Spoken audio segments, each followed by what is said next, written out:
Nobody is watching. No grade, no audience, no record. So what do you do?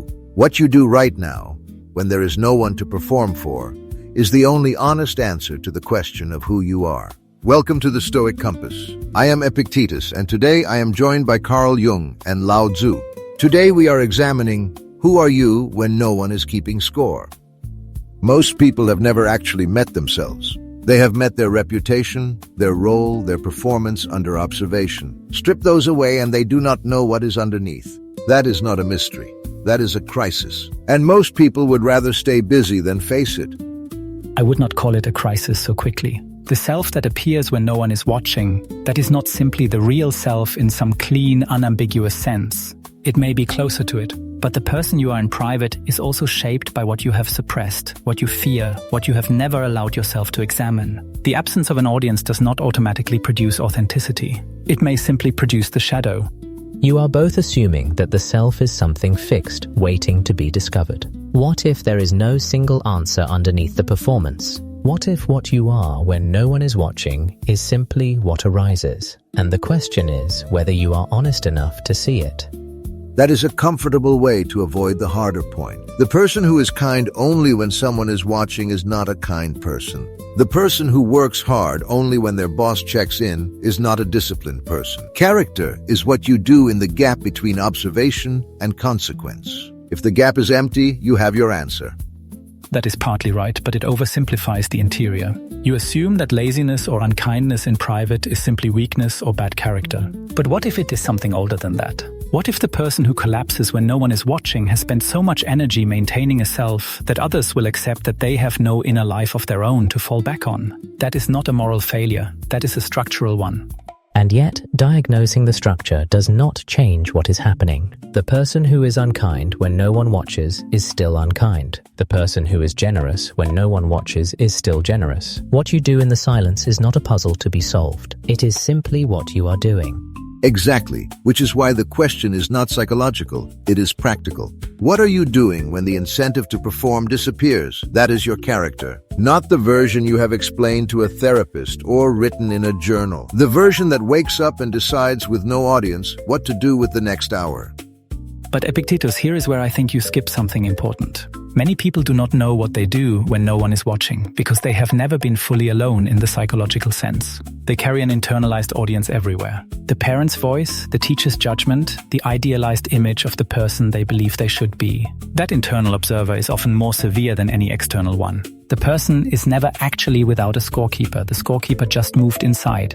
That is true, and it makes the question harder, not easier. If you are always watched, even by yourself, you may have never actually rested in what you are. The internal judge is still a performance, just a private one. Then the work is to silence the internal judge too? Jung, are you suggesting people need to become unconscious before they can be honest? I am suggesting that the internal judge is not the self, it is a construction, often a quite rigid one. What we call the superego in modern terms, what you might call an internalized tyrant. The person beneath that, the one who exists before the judgment begins, that is what this question is really asking about. And most people are genuinely frightened of meeting that person.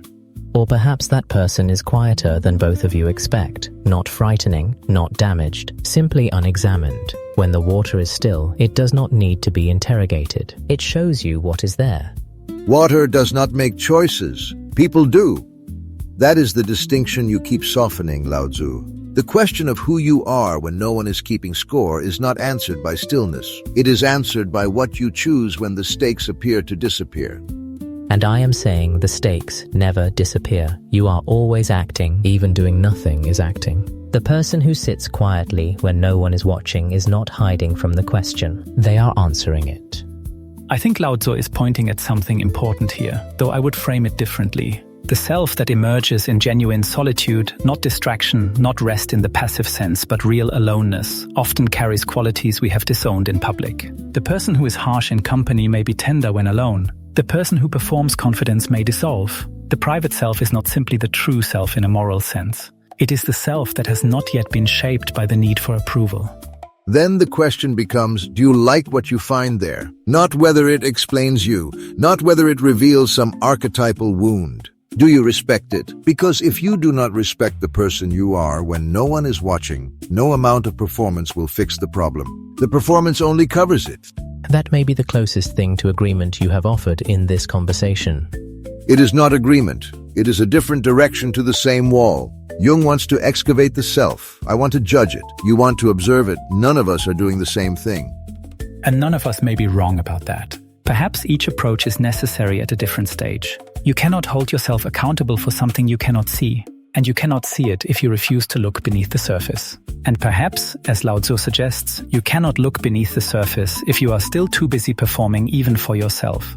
There is a simpler way to put it. Most people know exactly who they are when no one is watching. They simply have not decided yet whether that person is worth keeping. Now that is the real question. Not who are you, but whether you are willing to own what you already know. And whether you have the courage to go further than what you know. The known private self is still a partial picture. There is always more beneath. The person who believes they have fully met themselves has simply stopped looking. You are both right, and neither of you is asking the question the listener needs to sit with. The question is not, who am I? The question is, what am I doing with the person I am right now when no one is counting? That is my question. You just said it more quietly. Yes, I did. The quieter version may be the one that reaches further. When something is not demanded of us, when there is no pressure to perform, the ego relaxes its grip.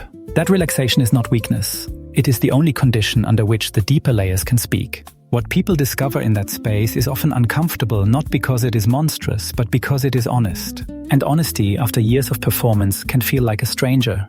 A stranger you invited in every time you chose convenience over principle when no one was looking. A stranger you built, choice by choice, in the hours no one was counting. Do not be surprised by what you find. You put it there.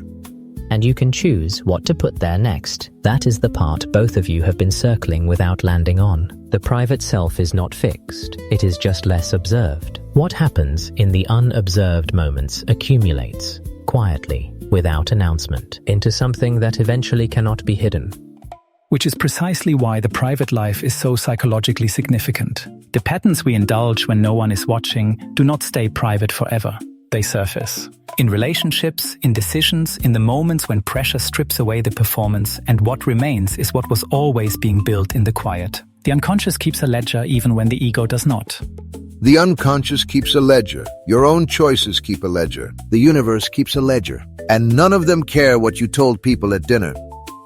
All of this, and we have not yet said the one thing the listener needs to hear. Stop. Let it go quiet for a moment. The self you are when no one is watching is not a mystery. You already have access to it. The problem is that most people are not actually alone when they think they are. They carry an audience inside, made up of every voice that ever judged them, evaluated them, found them sufficient or insufficient. That internal audience runs in the background like a program that never closes. And as long as it is running, you are still performing. The real question this episode is asking is not philosophical, it is practical. What would you do? How would you speak? How would you treat yourself and others if that internal voice went quiet? Here is what I have observed, in myself and in others. The person who emerges in genuine solitude is usually neither the saint we hope to be, nor the monster we fear. They are something more ordinary and more useful. They are honest.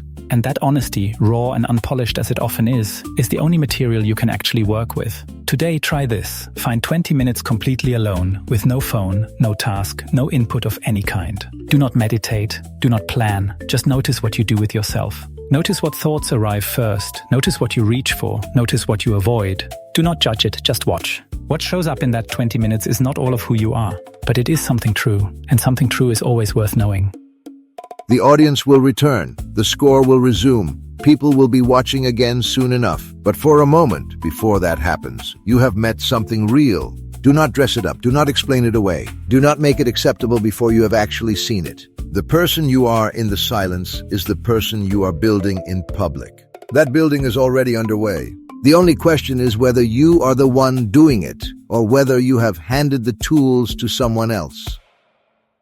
If today's conversation has served you, take it further. Pay Attention by C. Trebu, 12 Lessons in the Practice of Seeing Clearly. Available now on Amazon.